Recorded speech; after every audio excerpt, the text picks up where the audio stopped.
ਸਤਿ ਸ਼੍ਰੀ ਅਕਾਲ ਦੋਸਤੋ, ਤੁਸੀਂ ਦੇਖ ਰਹੇ ਹੋ ਪ੍ਰੋਗਰਾਮ ਡਾਰੀ ਵਿਦੇਸ਼ਾਂ ਨੂੰ ਤੇ ਅੱਜ ਆਪਾਂ ਗੱਲ ਕਰਾਂਗੇ ਕੈਨੇਡਾ ਸਟੱਡੀ ਵੀਜ਼ੇ ਨੂੰ ਲੈ ਕੇ ਨਾਲ ਦੀ ਨਾਲ ਹੋਰ ਕੀ ਆਪਸ਼ਨਸ ਸਟੂਡੈਂਟ ਦੇ ਲਈ ਹੈਗੀਆਂ ਨੇ ਔਰ ਨਾਲ ਦੀ ਨਾਲ ਜਿਹੜਾ 2024 ਆਉਣ ਵਾਲਾ ਉਸ ਦੇ ਵਿੱਚ ਕਿਸ ਤਰ੍ਹਾਂ ਦਾ ਸਟੂਡੈਂਟ ਦਾ ਜਿਹੜਾ ਲੈ ਕੇ ਕਿਸ ਤਰ੍ਹਾਂ ਦਾ ਸਿਨੈਰੀਓ ਰਹੂਗਾ, ਕਿਹੜੇ ਸਟੂਡੈਂਟ ਨੂੰ ਵੀਜ਼ਾ ਮਿਲ ਸਕਦਾ ਹੈ। ਆਸਟ੍ਰੇਲੀਆ, ਕੈਨੇਡਾ, ਹਰ ਕੰਟਰੀ ਦੀ ਗੱਲ ਕਰਾਂਗੇ। ਨਾਲ ਦੀ ਨਾਲ ਜਿਹੜੇ GIC ਵਧੇ ਹੋਏ ਆ, ਕੀ ਇਸ ਟਾਈਮ ਸਟੂਡੈਂਟ ਬਚਾ ਸਕਦੇ ਆ? ਬਹੁਤ ਘੱਟ ਸਮਾਂ ਰਹਿ ਚੁੱਕਾ ਹੈ, ਇਸ ਬਾਰੇ ਵੀ ਗੱਲ ਕਰਦੇ ਹਾਂ। ਔਰ ਸਾਡੇ ਨਾਲ ਤੁਹਾਡੇ ਸਵਾਲਾਂ ਦੇ ਸਾਰਿਆਂ ਜਿਹੜੇ ਜਵਾਬ ਦੇਣ ਦੇ ਲਈ ਸਾਡੇ ਨਾਲ ਨੇ ਸ਼ਿਵਾਨੀ ਚੋਪੜਾ ਮੈਮ ਨੇ, ਜੋ ਕਿ ਮੈਕਰੋ ਗਲੋਬਲ ਤੋਂ ਨੇ। ਬਹੁਤ ਬਹੁਤ ਸਵਾਗਤ ਹੈ ਮੈਮ, ਸਤਿ ਸ਼੍ਰੀ ਅਕਾਲ ਜੀ। Thank you, Palvinder ji. Thank you so much for taking us again in this show. Thank you. Ma'am, ਸਭ ਤੋਂ ਪਹਿਲਾਂ ਆਪਾਂ ਇਸ ਤੋਂ ਹੀ ਸ਼ੁਰੂ ਕਰਦੇ ਹਾਂ ਕਿ ਜਿਵੇਂ ਕੈਨੇਡਾ ਨੇ ਪਿਛਲੇ ਦਿਨੀ GIC ਦੇ ਵਿੱਚ ਵਾਧਾ ਕੀਤਾ ਹੈ ਤੇ ਨਾਲ ਦੀ ਨਾਲ ਆਪਾਂ ਇਹ ਵੀ ਦੇਖਦੇ ਹਾਂ, ਵੈਸੇ ਤਾਂ ਕਾਫੀ ਉਸ ਤੇ ਕਲੈਰੀਫਿਕੇਸ਼ਨ ਕਾਫੀ ਕੰਸਲਟੈਂਟ ਵੱਲੋਂ ਹੈਗੀ ਹੈ ਕਿ ਹੁਣ ਵੀ ਤੁਹਾਡੇ ਕੋਲ ਟਾਈਮ ਹੈਗਾ, ਤੁਸੀਂ ਅਪਲਾਈ ਕਰ ਸਕਦੇ ਹੋ। ਕਿ ਅਸਲ ਦੇ ਵਿੱਚ ਟਾਈਮ ਹੈਗਾ, स्टूडेंट इस टाइम अप्लाई कर सकते हैं मैम? हाँ जी पलविंदर जी, ये जो न्यूज़ लास्ट वीक आई थी, पिछले हफ्ते आई थी, इसने डेफिनेटली स्टूडेंट्स को बहुत ज़्यादा एक तरीके से सरप्राइज कर दिया है, क्योंकि इतना एक्सपेक्टेड नहीं था स्टूडेंट्स को कि GIC इमीडिएटली डबल हो जाएगा। डबल से भी थोड़ा ज़्यादा का रेशो है, क्योंकि पहले हम लोग $10,200 GIC के लिए बच्चे इन्वेस्ट करते हैं, अब वही अमाउंट बढ़ के $20,635 हो गई है। तो कहीं ना कहीं बच्चों के लिए ये एक सरप्राइज्ड पैकेज है जो इमिग्रेशन कनाडा ने दिया है। बट स्टिल मैं ये कहूंगी कि अभी भी अपॉर्चुनिटी है बच्चों के पास। 31 दिसंबर से पहले आपके पास टाइम है कि आप $10,200 का GIC पे करके अपनी एप्लीकेशंस लगा सकते हैं। बैक टू बैक हम अपनी तरफ से अलर्ट्स दे रहे हैं और मार्केट में ऐसे बहुत सारे प्लेटफॉर्म्स हैं जहां से स्टूडेंट्स को इंडिकेट किया जा रहा है, उनको पुश किया जा रहा है कि अगर आपके ऑफर लेटर्स आ चुके हैं, अपना GIC इमीडिएटली पे कीजिए और अपनी एप्लीकेशन जो है वो एग्जिस्टिंग रूल्स के हिसाब से और इस लिमिटेड $10,000 वाले GIC के इन्वेस्टमेंट के साथ अपनी एप्लीकेशंस को आप लगाओ। क्योंकि सीधा इमिग्रेशन का जो कंडीशन है वो ये है कि 1 जनवरी के बाद अगर आप अपनी एप्लीकेशंस लगाओगे तो आपको GIC में $20,635 पे करने पड़ेंगे। सो जिन बच्चों के ऑफर लेटर्स आ चुके हैं, हमारी तरफ से उनको ये पुश किया जा रहा है बैक टू बैक कि जल्दी से अपनी फॉर्मेलिटीज को कंप्लीट करके एप्लीकेशन इस रूल के हिसाब से अपनी आप फाइल कीजिए, अपनी पॉकेट फ्रेंडली आप रहिए और इस एडवांटेज का फायदा आप उठाएं 30 दिसंबर से पहले। ਮੈਮ, ਨਾਲ ਦੀ ਨਾਲ ਆਪਾਂ ਕਾਰਨ ਦੀ ਵੀ ਗੱਲ ਕਰਾਂਗੇ ਕਿ ਕੀ ਕਾਰਨ ਰਹੇ ਆ ਕਿ ਕੈਨੇਡਾ ਨੇ ਇੱਕਦਮ ਦੀ ਇੰਨੀ GIC ਦਾ ਜਿਹੜਾ ਵਾਧਾ ਕੀਤਾ, ਤਕਰੀਬਨ ਡਬਲ ਕਰ ਦਿੱਤੀ ਹੈ। ਔਰ ਨਾਲ ਦੀ ਨਾਲ ਜਿਵੇਂ GIC ਕੋਈ ਪੇ ਕਰ ਦਿੰਦਾ, ਉਸ ਤੋਂ ਬਾਅਦ ਉਹਨੂੰ ਜਿਹੜਾ ਸਰਟੀਫਿਕੇਟ GIC ਦਾ ਉਸ ਨੂੰ ਲੈਣ ਦੇ ਵਿੱਚ ਵੀ ਟਾਈਮ ਲੱਗਦਾ ਹੈ। ਕਿਸ ਤਰ੍ਹਾਂ ਦੀਆਂ ਇਸ ਟਾਈਮ ਆਪਸ਼ਨਸ ਹੈਗੀਆਂ ਨੇ ਕਿ ਜਲਦੀ ਸਰਟੀਫਿਕੇਟ ਮਿਲ ਸਕਦਾ ਹੈ, ਜਾਂ ਜਿਵੇਂ ਤਕਰੀਬਨ ਛੁੱਟੀਆਂ ਵੀ ਕਾਫੀ ਹੋਣਗੀਆਂ, ਕਿੰਨਾ ਕੁ ਟਾਈਮ ਸਟੂਡੈਂਟ ਕੋਲੇ ਟੋਟਲ ਹੈਗਾ ਇਸ ਟਾਈम? देखिए पलविंदर जी, वैसे तो दिसंबर, half of the December is non working December, क्योंकि क्रिसमस ब्रेक है, न्यू ईयर ब्रेक है, ये ऑटम ब्रेक काफी लंबी रहती है और नॉर्मली 14-15 दिसंबर के बाद कॉलेजेस इंस्टीट्यूशंस में छुट्टियां हो जाती हैं और क्रिसमस के टाइम पीरियड पे भी हाई कमीशन में भी काफी दिनों की छुट्टियां रहती हैं। सो कहीं ना कहीं हाफ ऑफ द दिसंबर आज तक जो है वो नॉन वर्किंग ही रहा है। लेकिन इस सीजन इमिग्रेशन के जो चेंजेस आए हैं उसको देखते हुए स्टूडेंट्स को अकोमोडेट करने के लिए हर अथॉरिटीज अपनी तरफ से कोशिश कर रही हैं कि मैक्सिमम स्टूडेंट्स को अकोमोडेट किया जाए, उनका पैनिक सिचुएशन जो है वो कम किया जाए, उनको इजी किया जाए। और इसी चीज को देखते हुए जो GIC बैंक्स हैं कनाडा में, जहां पे हम स्टूडेंट्स के GIC प्रोसेस करते हैं, चाहे वो स्कॉचिया बैंक है, CIBC है, HSBC बैंक्स हैं, जो भी बैंक्स GIC को एंटरटेन करते हैं, इन सभी बैंक अथॉरिटीज ने ये डिसाइड किया है कि बच्चों के जो GIC सर्टिफिकेट्स हैं वो इमीडिएटली इशू किए जाएंगे within no time. In fact bank वालों की तरफ से, कैनेडियन बैंक्स वालों की तरफ से ये अनाउंसमेंट्स भी आई हैं कि इस सीजन क्रिसमस पे भी जो है वो उनका स्टाफ वर्किंग रहेगा और एक पार्शियल उनका एक डिपार्टमेंट जो है वो काम करता रहेगा और कोशिश की जाएगी कि बच्चों के जो GICs हैं वो कुछ घंटों के अंदर ही बच्चों को GIC सर्टिफिकेट्स इशू किए जाएं। सो फिर ये जो भी नया अनाउंस किया गया है उसको देखते हुए डिपार्टमेंट्स ने अपनी तरफ से पूरी कोशिश की और कर रहे हैं ताकि बच्चों को कंफर्टेबल किया जाए।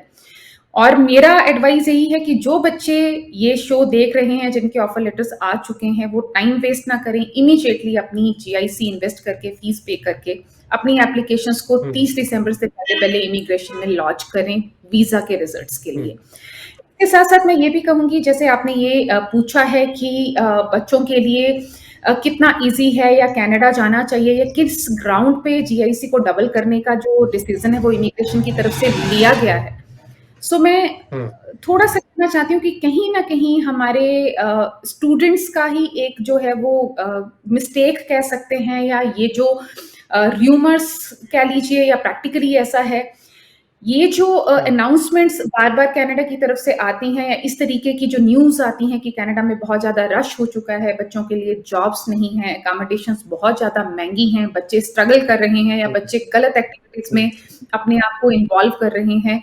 एजुकेशन को उस तरीके से यूटिलाइज़ ना करके, और जो भी एक सही एक्टिविटीज़ नहीं है, उनमें अपने आप को ज़्यादा इंडल्ज कर रहे हैं। उन चीज़ों को देखते हुए भी कहीं न कहीं इमिग्रेशन ने इस तरीके के जो प्रिवेंटिव मेजर्स हैं वो लिए हैं, और जीआईसी की अमाउंट को डबल कर दिया गया है, लो इनकम कट की रेशियो को कंसीडर करते हुए। सो हम्म। इमिग्रेशन ने ये कहीं न कहीं स्टूडेंट्स के फ्यूचर को सेव करने के लिए, उनकी कनाडा में जो लाइफ है उसको सेव करने के लिए ये डिसीजन लिया है, और एक सफिशिएंट अमाउंट के साथ स्टूडेंट्स को कनाडा एंटर करना चाहिए। इस कंडीशन पे ये जो डिसीजन है वो लिया गया है। सो अगर हम कनाडा का लो इनकम कट रेट देखें तो उसके हिसाब से भी ये जो अमाउंट है $20,635, उसका 75% ही रेशो है, और ये मिनिमम अमाउंट है जो वो किसी भी स्टूडेंट को वहां पे सरवाइव करने के लिए 1 साल के लिए चाहिए। सो स्टूडेंट स्ट्रगल ना करें, एकोमोडेशन अपने लिए इजिली गेन कर सकें, और अपने आप को कैनेडियन एटमॉस्फेयर में इजिली अपने आप को मर्ज कर पाएं, उस चीज को देखते हुए जीआईसी का अमाउंट जो है वो डबल किया गया है। थोड़ा बहुत पैनिक है स्टूडेंट्स में, क्योंकि एकदम से 6-7 लैक्स आपके पॉकेट में एक्स्ट्रा आपको इन्वेस्ट करना पड़ेगा, और उसके बाद आप कनाडा आप अपना प्लान कर सकते हैं education. But still I have to say, अगर हम थोड़ा सा सिंसियरली इस चीज को हम सोचते हैं तो हम कैलकुलेट कर पाएंगे कि स्टूडेंट्स अगर सही तरीके से अपनी एजुकेशन को कंसंट्रेट कनाडा में करेंगे, आप फीस पे करके जा रहे हैं, आप जीआईसी के $20,635 लेके जा रहे हैं, इट्स नॉट नेसेसरी कि आप डबल अमाउंट लेके हम्म। जा रहे हैं, तो आप उसको यूटिलाइज करें। आप सही तरीके से आप हम्म। अपनी फाइनेंशियल मैनेजमेंट कर सकते हैं। वी ऑल नो कि जो बच्चे जीआईसी लेके जाते हैं कनाडा में, वो जो भी अर्न करते हैं, या तो वो अर्निंग्स को सेव करके नेक्स्ट ईयर की फीस अरेंज करते हैं, या फिर जीआईसी से बचाया हुआ जो भी पैसा है उसको नेक्स्ट ईयर की ट्यूशन फीस में यूटिलाइज करते हैं। तो same way things can be done after you land over there in Canada. आप अपनी जीआईसी अमाउंट को सेव करके नेक्स्ट ईयर की ट्यूशन फीस में यूटिलाइज कर सकते हैं। सो ये चीजें हैं, ये टिप्स हैं जो स्टूडेंट्स को अंडरस्टैंड करनी पड़ेंगी। And all I want to say is कि कनाडा बहुत ही अकोमोडेटिंग कंट्री है, और बच्चों को पैनिक नहीं होना चाहिए। कनाडा आपको स्टूडेंट वीजा के साथ साथ पीआर के भी ऑप्शंस दे रहा है। आपको रूल्स एंड रेगुलेशंस को, कैटेगरीज को सही तरीके से समझना चाहिए। आपको अंडरस्टैंड करने की जरूरत है कि आप जिस भी प्रोविंस में, जिस भी स्टेट में अपना कोर्स कॉलेज लेके जा रहे हैं, उस स्टेट के पीआर के रूल्स क्या कहते हैं, उस पर्टिकुलर प्रोविंस के प्रोविंशियल नॉमिनी प्रोग्राम्स किस तरीके के हैं, या स्टूडेंट्स के लिए कितने कंफर्टेबल हैं, स्टूडेंट्स के लिए प्रोविंशियल नॉमिनी प्रोग्राम्स में रूल्स क्या कहते हैं, पीआर आप किस तरीके से ले सकते हैं। अगर ये चीज को आप एडवांस में स्टडी करके कनाडा जाते हैं तो आई कैन बेट आप कहीं पे भी सफर नहीं करेंगे, कहीं स्ट्रगल नहीं करेंगे, आप पीआर भी इजीली गेन कर पाएंगे। सो ये जो न्यूज हम बैक टू बैक सुनते हैं कि रश बहुत ज्यादा है, एकोमोडेशंस नहीं है, बच्चे स्ट्रगल कर रहे हैं बिना एकोमोडेशन के, तो कुछ एक एरियाज ऐसे हैं जहाँ पे ये प्रॉब्लम थी या है थोड़ी बहुत अभी भी। सो आप अपने लिए थोड़ा सा फ्लेक्सिबल रहें, उन उन पर्टिकुलर एरिया से हट के अपने लिए स्टेट्स, प्रोविंसेस, कॉलेजेस, इंस्टीट्यूशंस आप चूज कीजिए। और अगर आप ऐसा करते हैं, सही डिसीजन लेते हैं, तो कनाडा आपके लिए अभी भी कंफर्टेबल हो सकता है। कनाडा में पीआर लेना अभी भी कंफर्टेबल है। बहुत सारे डिफरेंट कैटेगरीज से कनाडा में पीआर होता है। You just need to have an educated mentor, educated consultant, जो आपको ये चीजें डिलीवर कर सके, आपको समझा सके। So we at Macro Global we always commit की काउंसलिंग के फर्स्ट स्टेज पे ही आपको ये चीज समझाई जाए कि आप जिस भी स्टेट में जा रहे हैं, जिस भी प्रोविंस में आप जा रहे हैं, उस प्रोविंस में स्टूडेंट वीजा के बाद या स्टूडेंट स्टडी करते करते आपके पीआर के पॉसिबिलिटीज क्या हैं, किस किस रूट से आप पीआर ले सकते हैं। सो ये चीज अगर आप समझते हैं तो Canada is always good for you. ਬਿਲਕੁਲ ਦਰਸ਼ਕਾਂ ਲਈ ਬਹੁਤ ਵਧੀਆ ਇਨਫੋਰਮੇਸ਼ਨ ਹੈ ਜਿਹੜੀ ਮੈਮ ਵੱਲੋਂ ਦਿੱਤੀ ਗਈ ਹੈ। ਕਿਸ ਤਰ੍ਹਾਂ ਦੇ ਨਾਲ ਹਜੇ ਵੀ ਤੁਸੀਂ ਜੇ 30 ਦਸੰਬਰ ਤੋਂ ਪਹਿਲਾਂ ਅਪਲਾਈ ਕਰ ਲੈਂਦੇ ਹੋ ਤਾਂ ਜਿਹੜਾ GIC ਦੇ ਵਧੇ ਹੋਏ ਪੈਸੇ ਹੈ ਤਕਰੀਬਨ $10,200 ਜਿਹੜੇ ਹੈਗੇ ਆ ਉਹੀ ਪੇ ਕਰਕੇ ਜਿਹੜਾ ਤੁਸੀਂ ਜਾ ਸਕਦੇ ਹੋ। ਔਰ ਜੇਕਰ ਤੁਸੀਂ ਕੋਈ ਵੀ ਜ਼ਿਆਦਾ ਜਾਣਕਾਰੀ ਲੈਣੀ ਹੈ ਤਾਂ ਸਕਰੀਨ ਦੇ ਉੱਤੇ ਨੰਬਰ ਡਿਸਪਲੇ ਹੋ ਰਿਹਾ, ਇਸ ਦੇ ਉੱਤੇ ਕਾਲ ਕਰੋ। ਮੈਮ ਨੂੰ ਮਿਲਣਾ ਚਾਹੁੰਦੇ ਹੋ ਤਾਂ sector 35C Chandigarh Macro global ਦੇ ਆਫਿਸ ਦੇ ਵਿੱਚ ਆ ਕੇ ਮਿਲ ਸਕਦੇ ਹੋ। ਤੁਹਾਨੂੰ ਦੱਸ ਦੇਣਾ ਚਾਹੁੰਦਾ ਕਿ ਮੈਮ ਸਾਡੇ ਨਾਲ ਸ਼ਿਵਾਨੀ ਚੋਪੜਾ ਜੀ ਨੇ, ਔਰ ਜੋ ਕਿ ਕੈਨੇਡਾ ਕੋਰਸ ਗ੍ਰੈਜੂਏਟ ਨੇ। ਆਲਰੇਡੀ ਇਹਨਾਂ ਕੋਲ ਲਾਇਸੈਂਸ ਹੈਗਾ ਕੈਨੇਡੀਅਨ ਦੇ ਵੱਲੋਂ, ਗਵਰਨਮੈਂਟ ਵੱਲੋਂ, ਖਾਸ ਤੌਰ ਤੇ ਸਟੱਡੀ ਵੀਜ਼ਾ ਜਾਂ ਵੀਜ਼ੇਜ਼ ਡੀਲ ਕਰਨ ਦੇ ਲਈ। ਤੁਹਾਡਾ ਕੋਈ ਵੀ ਸਵਾਲ ਹੈ ਤੁਸੀਂ ਸਕਰੀਨ ਤੇ ਨੰਬਰ ਜਿਹੜਾ ਆ ਰਿਹਾ ਇਸ ਤੇ ਕਾਲ ਕਰਕੇ ਜਿਹੜੀ ਹੈ ਆਪਣੀ ਕਲੀਅਰ ਕਰ ਸਕਦੇ ਹੋ, ਜਾਂ ਕਿਸ ਤਰ੍ਹਾਂ ਦੇ ਨਾਲ ਤੁਸੀਂ ਤੇ ਜਾ ਸਕਦੇ ਹੋ, ਕਿਹੜਾ ਇਨਟੇਕ ਅਵੇਲੇਬਲ ਹੈਗਾ, ਤਾਂ ਹਰ ਸਵਾਲ ਪੁੱਛ ਸਕਦੇ ਹੋ। ਮੈਮ ਨਾਲ ਦੀ ਨਾਲ ਆਪਾਂ ਹੁਣ ਇਹੀ ਗੱਲ ਕਰ ਰਹੇ ਸੀ ਕਿ ਕੁਝ ਵੀਡੀਓ ਵਾਇਰਲਸ ਹੁੰਦੀਆਂ ਜਿਸ ਦੇ ਵਿੱਚ ਕਿਹਾ ਜਾਂਦਾ ਕੰਮ ਨਹੀਂ ਹੈਗਾ। ਇਸ ਬਾਰੇ ਵੀ ਮੈਂ ਇੱਕ ਕਲੀਅਰ ਕਰਨਾ। ਮੈਂ ਹੁਣੇ ਅਜੇ ਕੋਈ ਦੇਖੀ ਸੀਗੀ ਵੀਡੀਓ ਜਿਸ ਦੇ ਵਿੱਚ ਕੋਈ ਦੱਸ ਰਿਹਾ ਸੀਗਾ ਵੀ ਤਕਰੀਬਨ ਆਉਣ ਵਾਲੇ ਟਾਈਮ ਦੇ ਵਿੱਚ PR ਨੂੰ ਲੈ ਕੇ ਵੀ ਡਿਫਿਕਲਟ ਹੋ ਸਕਦੇ ਆ, ਸਟੂਡੈਂਟ ਨੂੰ ਮਿਲੂਗੀ ਨਹੀਂ, ਕਿਉਂਕਿ ਬਹੁਤ ਜ਼ਿਆਦਾ ਰਸ਼ ਹੈ। 15-20 ਲੱਖ ਸਟੂਡੈਂਟ ਪਹਿਲਾਂ ਹੀ ਇੱਥੇ ਹੈਗਾ ਜਾਂ ਵਰਕ ਵੀਜ਼ੇ ਤੇ ਹੈਗੇ, ਉਹਨਾਂ ਨੇ PR ਲੈਣੀ ਹੈ। ਜਿਹੜੇ ਹੋਰ ਸਟੂਡੈਂਟ ਆ ਰਹੇ ਆ ਉਹਨਾਂ ਨੂੰ ਕਿਸ ਤਰ੍ਹਾਂ ਦੇ ਨਾਲ ਵੀਜ਼ਾ PR ਛੇਤੀ ਮਿਲੂਗੀ? ਤੁਹਾਡਾ ਨੂੰ ਕੀ ਕਹਿਣਾ ਵੀ ਕਿਸ ਤਰ੍ਹਾਂ ਦਾ ਰਹੂਗਾ ਆਉਣ ਵਾਲਾ 2024 ਜੇ ਆਪਾਂ ਕਹਿੰਦੇ ਆ स्टूडेंट ਦੇ ਲਈ? देखिए, फर्स्ट ऑफ ऑल परविंदर जी, मैं ये चीज़ कहूँगी कि कनाडा ने जो भी PR प्रोग्राम्स डिज़ाइन किए हैं या स्टूडेंट स्पेसिफिक PRs जो हैं वो प्रोग्राम स्टूडेंट्स की नीड्स को, स्टूडेंट्स की एलिजिबिलिटीज़ को ध्यान में रख के ही डिज़ाइन किए गए हैं। मिस्टेक सिर्फ इतनी सी है कि PR प्रोग्राम्स को सही तरीके से स्टडी नहीं किया जाता, या कंसल्टेंट्स की तरफ से स्टूडेंट्स को PR की जो डिफरेंट कैटेगरीज हैं वो इंट्रोड्यूस नहीं किए जाते, या फिर स्टूडेंट्स को जो इजी रूट है PR के उनके बारे में नहीं बताया जाता, या फिर स्टूडेंट की भी मिस्टेक है कि स्टूडेंट अपनी तरफ से उतना एफर्ट, उतना हार्ड वर्क अपनी एजुकेशन को प्रॉपरली नहीं करता है, जिसकी वजह से वो अपने आप को PR के लिए क्वालिफाई कर पाए। सो ये मेन फैक्टर्स हैं जिसकी वजह से स्टूडेंट्स PR के लिए स्ट्रगल करते हैं। अदरवाइज जो बच्चा स्टूडेंट वीजा लेके जाता है वो कैनेडियन एक्सपीरियंस क्लास के अंडर, CEC क्लास के अंडर अपनी PR फाइल करता है, जिसका रैंक कहीं ना कहीं, जिसका CRS बहुत हाई लेवल पे है या बहुत हायर साइड है, बच्चे शायद इजीली उसको क्रैक नहीं कर पा रहे। So CEC class is not only the route to go for permanent residency. हर एक प्रोविंस के अपने PNP प्रोग्राम्स हैं, चाहे वो MPNP है या SINP है, सस्केचुअन का अपना प्रोग्राम है, नोवा स्कोचिया का अपना है, ब्रिटिश कोलंबिया का अपना है, एल्बर्टा के अपने प्रोविंशियल नॉमिनी प्रोग्राम्स हैं। सो आप अगर उस पर्टिकुलर प्रोविंस की, स्टेट की PR पॉलिसी को पढ़ते हैं, प्रोविंशियल नॉमिनी प्रोग्राम्स को अगर आप स्टडी करते हैं, so will come to know कि आप इजीली PR के लिए क्वालिफाई कर जाएंगे। इन सब चीज़ों से पहले मैं एक और चीज़ कहना चाहती हूँ कि आप जितना भी स्टडी कनाडा में करते हैं, आपके जो नंबर ऑफ स्टडी आवर्स हैं, सब्जेक्ट्स हैं, नंबर ऑफ स्टडी ईयर्स हैं, सेमेस्टर्स हैं, मेनली जो क्रेडिट्स आप कंप्लीट करते हैं एजुकेशन के, वो क्रेडिट्स आपको पॉइंट्स गेन करके देते हैं परमानेंट रेजिडेंसी के लिए।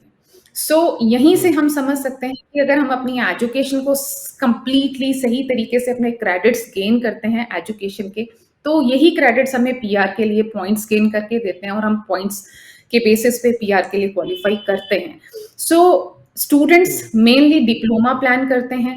अगर आप PR लेना चाहते हैं, कनाडा इजीली आपको PR ऑफर कर रहा है डिफरेंट कैटेगरीज के अंडर, आप कोशिश कीजिए, डिग्री प्रोग्राम्स प्लान कीजिए। आप डिफरेंट प्रोविंसेस में बहुत सारे कॉलेजेस, यूनिवर्सिटीज की तरफ से एक पॉकेट फ्रेंडली फीस के साथ आपको डिग्रीज ऑफर की जाती हैं। You just need to come to us और आप वो ऑप्शंस हमारे थ्रू गेन कर सकते हैं। सो नंबर 1, आप डिप्लोमा अगर कर रहे हैं या डिग्री कर रहे हैं, उनको कंप्लीटली कंप्लीट कीजिए गिवन टाइम फ्रेम के हिसाब से। This is one thing. Number 2, different provinces में स्टडी के साथ साथ काम करते करते आप PR के लिए क्वालिफाई करते हैं, एलिजिबिलिटी टर्म्स एंड कंडीशंस को आप क्वालिफाई करते हैं। उस चीज की नॉलेज भी आप लें, आप पर्सनली आके हमें मिल सकते हैं और उन टर्म्स एंड कंडीशंस को फुलफिल करके PR के लिए अप्लाई कर सकते हैं। एंड नंबर 3, मैं एक और चीज कह दूं कि बहुत सारे ऐसे प्रोविंसेस हैं जहां से आपको सिर्फ और सिर्फ एक जॉब ऑफर लेटर की रिक्वायरमेंट है after graduating, after completing the course. The moment you complete the course, आप मार्केट में डिफरेंट स्किल्स में जिस भी तरीके की जॉब कर रहे हैं, जॉब ऑफर के साथ भी आप PR के लिए क्वालिफाई कर सकते हैं। सो काफी सारे डिफरेंट प्रोग्राम्स हैं जिनके अंडर आप PR इजिली कनाडा में ले सकते हैं। सो उसके लिए थोड़ा सा अपनी चॉइस को फ्लेक्सिबल करें, ब्रिटिश कोलंबिया, ओंटारियो के 2 ये जो मेन प्रोविंसेस हैं, उनके उनसे हट के बाकी के प्रोविंसेस को भी आप टारगेट कीजिए। आप अल्बर्टा प्लान कीजिए। अल्बर्टा में पीआर पॉलिसीज़ बहुत ही ईज़ी हैं और अल्बर्टा की जो प्रोविंशियल गवर्नमेंट है, they are also inviting students कि आप अल्बर्टा में आएँ, वहाँ की पॉपुलेशन में आप कंट्रीब्यूशन करें, वहाँ की वहाँ उस पर्टिकुलर कम्युनिटी को एक्सपोजर लेने के लिए, उनको ग्रो करने के लिए आप उनको कंट्रीब्यूट करें और they are also helping you और they are also making you easy to apply for PR easily. So इस तरीके के प्रोविंसेस को आप टारगेट कर सकते हैं। सो मेरा कहना यही है कि मैक्रो ग्लोबल में आप हमें कांटेक्ट करके अपने डॉक्यूमेंट्स की फ्री असेसमेंट लेके इन डिफरेंट प्रोविंसेस में जो भी ऑप्शंस आपके लिए हैं, उनके लिए आप हमें कांटेक्ट कर सकते हैं। सितंबर 2024 में सभी प्रोविंसेस के प्रोग्राम्स कॉलेजेस, यूनिवर्सिटीज लेवल पे, under graduate, post graduate level पे ओपन है। सो कोशिश कीजिए, सही टाइम पे डिसीजन लिए और आप जरूर कनाडा को जो है वो पॉजिटिव माइंड से ही देखें, क्योंकि कनाडा आपको स्टडी के साथ साथ पीआर भी ऑफर कर रहा है और कनाडा गवर्नमेंट बहुत ज्यादा अंडरस्टैंडिंग है। अगर जीआईसी की अमाउंट डबल की गई है तो डेफिनेटली आपको कहीं ना कहीं उसको जो है वो आपको उस तरीके से कंफर्टेबल किया जाएगा कनाडा में कि आप जो है वो वहाँ पे इजिली मर्ज हो सकें और इजिली अपना करियर वहाँ एस्टेब्लिश कर सकें। एक और चीज आपने क्वेश्चन की थी कि बच्चों को पीआर वहाँ नहीं मिल रही या बच्चे स्ट्रगल कर रहे हैं। देखिए, कहीं ना कहीं स्टूडेंट्स के अपने शॉर्टकमिंग्स हैं। अगर आप टर्म्स एंड कंडीशंस में रहते हुए अपनी एजुकेशंस को सही तरीके से कंप्लीट करते हैं, रेलिवेंट एक्सपीरियंसेस जो हैं वो आप लेते हैं, अगर आप अच्छे ग्रेड्स के साथ पास हुए हैं, डेफिनेटली आप अच्छे जॉब्स क्रैक कर सकते हैं। आप अच्छे जॉब्स क्रैक करेंगे तो डेफिनेटली आप अपने रेलिवेंट एक्सपीरियंस गेन करके पीआर के लिए पॉइंट्स गेन कर पाएंगे। सो ये जो अनवांटेड, अननेसेसरी एक्टिविटीज हैं, उनमें आप अपने आप को इन्वेस्ट ना करके जो एक एजुकेशन का रूट आपको दिया गया है पीआर लेने के लिए, उस रूट को, उस फॉर्मूला को सही तरीके से आप प्रोसेस करें तो आप जरूर पीआर ले सकते हैं। ਬਿਲਕੁਲ ਬਹੁਤ ਸਾਰੀਆਂ ਆਪਸ਼ਨਸ ਕੈਨੇਡੀਅਨ ਗਵਰਨਮੈਂਟ ਵੱਲੋਂ ਸਟੂਡੈਂਟ ਨੂੰ ਦਿੱਤੀਆਂ ਜਾ ਰਹੀਆਂ ਔਰ ਅੱਗੇ ਵੀ ਦਿੱਤੀਆਂ ਜਾਣਗੀਆਂ। ਨਾਲ ਦੀ ਨਾਲ ਮੈਕਰੋ ਗਲੋਬਲ ਸਟੱਡੀ ਦੇ ਨਾਲ ਨਾਲ ਤੁਹਾਨੂੰ ਪੀਆਰ ਤੱਕ ਤੁਹਾਡੀ ਹੈਲਪ ਕਰੂਗਾ ਵੀ ਕਿਸ ਤਰ੍ਹਾਂ ਦੇ ਨਾਲ ਤੁਸੀਂ ਸਟੱਡੀ ਤੋਂ ਬਾਅਦ ਵਰਕ ਪਰਮਿਟ ਅਪਲਾਈ ਕਰਨਾ ਹੈ ਜਾਂ ਪੀਆਰ ਦੇ ਮੁਕਾਮ ਤੱਕ ਤੁਸੀਂ ਕਿਸ ਤਰ੍ਹਾਂ ਪਹੁੰਚ ਸਕਦੇ ਹੋ। ਜ਼ਿਆਦਾ ਜਾਣਕਾਰੀ ਦੇ ਲਈ ਸਕਰੀਨ ਦੇ ਉੱਤੇ ਨੰਬਰ ਆ ਰਿਹਾ, ਇਸ ਦੇ ਉੱਤੇ ਕਾਲ ਕਰੋ। ਕਾਲ ਕਰਕੇ ਜਿਹੜੀ ਹੈ ਪੂਰੀ ਜਾਣਕਾਰੀ ਕਿਸੇ ਵੀ ਟਾਈਮ ਤੁਸੀਂ ਸ਼ੋਅ ਤੋਂ ਬਾਅਦ ਵੀ ਜਾਂ ਸ਼ੋਅ ਦੇ ਦੌਰਾਨ ਤੁਸੀਂ ਪੂਰੀ ਜਾਣਕਾਰੀ ਹੈ ਜਿਹੜੀ ਲੈ ਸਕਦੇ ਹੋ। ਮੈਮ ਨਾਲ ਦੀ ਨਾਲ ਜਿਵੇਂ ਹੁਣ ਕਈ ਸਟੂਡੈਂਟ ਦੇ ਵੀਜ਼ੇ ਆ ਗਏ ਆ, ਕਲਾਸਿਸ ਸਟਾਰਟ ਹੈਗੀਆਂ, ਜਨਵਰੀ ਇਨਟੇਕ ਲਈ ਜਾ ਰਹੇ ਨੇ, ਉਹਨਾਂ ਨੂੰ ਕਿਸ ਤਰ੍ਹਾਂ ਦੇ ਸਵਾਲ ਜਿਹੜੇ ਆ 에ਅਰਪੋਰਟ ਤੇ ਹੋ ਸਕਦੇ ਆ ਜਾਂ ਕਿਸ ਤਰ੍ਹਾਂ ਦੀ ਤਿਆਰੀ ਦੇ ਨਾਲ ਉਹਨਾਂ ਨੂੰ ਜਾਣਾ चाਹੀਦਾ, ਕਿਹੜੇ ਕਿਹੜੇ ਡਾਕੂਮੈਂट्स ਉਹਨਾਂ ਦੇ ਕੋਲ ਹੋਣੇ ਚਾਹੀਦੇ ਉਸ ਟਾਈਮ ਕਰੀ। देखिए, आप स्टूडेंट वीजा लेके कनाडा ट्रेवल करने वाले हैं, आप एकेडमिक माइंड वाले, फ्रेश माइंड वाले स्टूडेंट हैं, थोड़ा सा अलर्ट, अटेंटिव होके थोड़ा सा वर्कआउट करके आप कनाडा जाएं। जब भी आप एयरपोर्ट पे चेक इन करते हैं, आपको इमिग्रेशन चेक के दौरान कुछ क्वेश्चंस पूछे जा सकते हैं या जब आप कनाडा लैंड करते हो तब भी आपको क्वेश्चंस पुट किए जाते हैं। सो एक थोड़ा सा वर्कआउट करके आप जरूर जाएं। अपने फोन में एक फोल्डर बना के लेके जाएं जिसमें आपका ऑफर लेटर है, आपके फीस के रिसीट्स हैं, आपके जीआईसी सर्टिफिकेट्स हैं, आपका मेडिकल का डॉक्यूमेंट है, आपका जो भी आप फंड्स अपने साथ कैरी कर रहे हैं उनको सही तरीके से आप पॉकेट करें। इसके साथ साथ आपको कंप्लीट नॉलेज, अपने आप को अलर्ट रखना है और अपने आप को बिल्कुल आपको एक्टिव रखना है। क्वेश्चंस के आंसर्स आपको अंडरस्टैंड करके उनको सही तरीके से अपने आप को एलिजिबल रखना है आंसर करने के लिए। यू मस्ट बी नोइंग कि आप कौन से कॉलेज में जा रहे हैं, किस प्रोग्राम के लिए जा रहे हैं, आपने कितना फीस पे किया है, आपके क्लासेस कब स्टार्ट हो रहे हैं, आपका एकोमोडेशन का अरेंजमेंट क्या है, कितने साल का प्रोग्राम है। These are the basic things जो आपसे पूछी जा सकती हैं।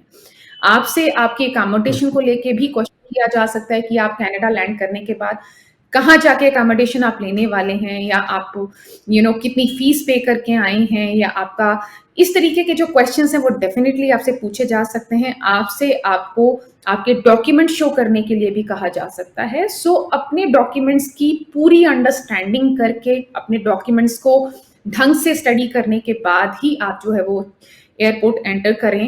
ताकि आपको वहां जाके आप पजल ना हो, आप डॉक्यूमेंट्स को सही तरीके से सीरियल करके लेके जाएं, इजी करके लेके जाएं, ताकि वहां पे इतने सारे डॉक्यूमेंट्स के बीच में आप कंफ्यूज ना हो किसी भी डॉक्यूमेंट को आगे प्रेजेंट करने के लिए। सो ये थोड़ा सा वर्कआउट आपको जरूर करना चाहिए। एंड ये मैं हमेशा कहती हूँ कि टेक्नोलॉजी फ्रेंडली हैं, आजकल के स्टूडेंट्स बहुत ही एडवांस्ड स्मार्टफोन्स वो यूज करते हैं। सो अपने फोन में इन डॉक्यूमेंट्स को फाइल कीजिए, डॉक्यूमेंट कीजिए, लेकिन आप उनको स्टडी जरूर कीजिए, केयरफुली कैरी करके आप ये डॉक्यूमेंट्स लेके जाएं, ताकि एंड मोमेंट पे जो आपका एक लाइफ टर्निंग मोमेंट है, आप फ्लाइट लेने जा रहे हैं कनाडा की, उस मोमेंट पे आपको पैनिक ना हो, आप कंफ्यूज ना हो, और आप अपना जो भी ड्रीम फ्लाइट लेने वाले हैं उसमें कंफर्टेबली आप जो है वो बोर्ड कर पाएं।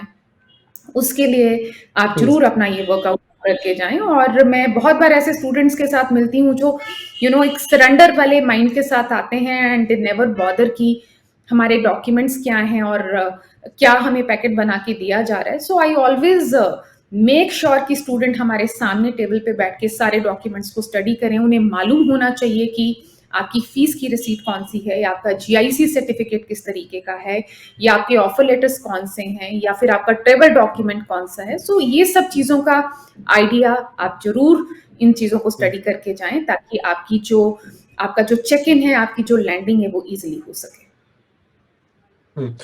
ਮੈਮ ਨਾਲ ਦੀ ਨਾਲ ਆਪਾਂ ਇੱਥੇ ਹੀ ਗੱਲ ਆਪਣੀ ਲਾਸਟ ਸਵਾਲ ਤੇ ਜਾਣਿਆ ਕਿ ਜਿਹੜਾ GIC ਵਧਿਆ ਹੈਗਾ ਤਕਰੀਬਨ ਤੇ ਇਸ ਨੂੰ ਸਟੂਡੈਂਟ ਨੂੰ ਜੇ ਹੁਣੇ ਅਪਲਾਈ ਕਰਦਾ ਸਟੂਡੈਂਟ ਤਾਂ ਉਸ ਤੋਂ ਬਾਅਦ ਆਫਰ ਲੈਟਰ ਆਉਣ ਦੇ ਵਿੱਚ ਵੀ ਟਾਈਮ ਲੱਗਦਾ ਹੈ, ਉਸਦੀ ਐਡਮਿਸ਼ਨ ਵੀ ਹੁੰਦੀ ਹੈ, ਉਸ ਤੋਂ ਬਾਅਦ ਕਿੰਨਾ ਟਾਈਮ ਹੈਗਾ ਫਿਰ ਵੀ ਸਟੂਡੈਂਟ ਕੋਲ 1-2 ਦਿਨ 4 ਦਿਨ ਜਾਂ 1 ਵੀਕ ਹੈਗਾ, 1 ਵੀਕ ਦੇ ਵਿੱਚ ਅਪਲਾਈ ਕਰਕੇ, ਔਰ ਕਿਹੜਾ ਇਨਟੇਕ ਜੇ ਔਰ ਕੋਰਸ ਕਿਹੜੇ ਕਿਹੜੇ ਅਵੇਲੇਬਲ ਹੈਗੇ ਆ ਸਟੂਡੈਂਟ ਦੇ ਕੋਲ ਇਸ ਟਾਈਮ ਜਿਹੜੇ ਉਹ ਲੈ ਕੇ ਜਨਵਰੀ ਇਨਟੇਕ ਦੇ ਵਿੱਚ ਜਾ ਸਕਦਾ ਔਰ ਆਪਣਾ GIC ਬਚਾ ਸਕਦਾ।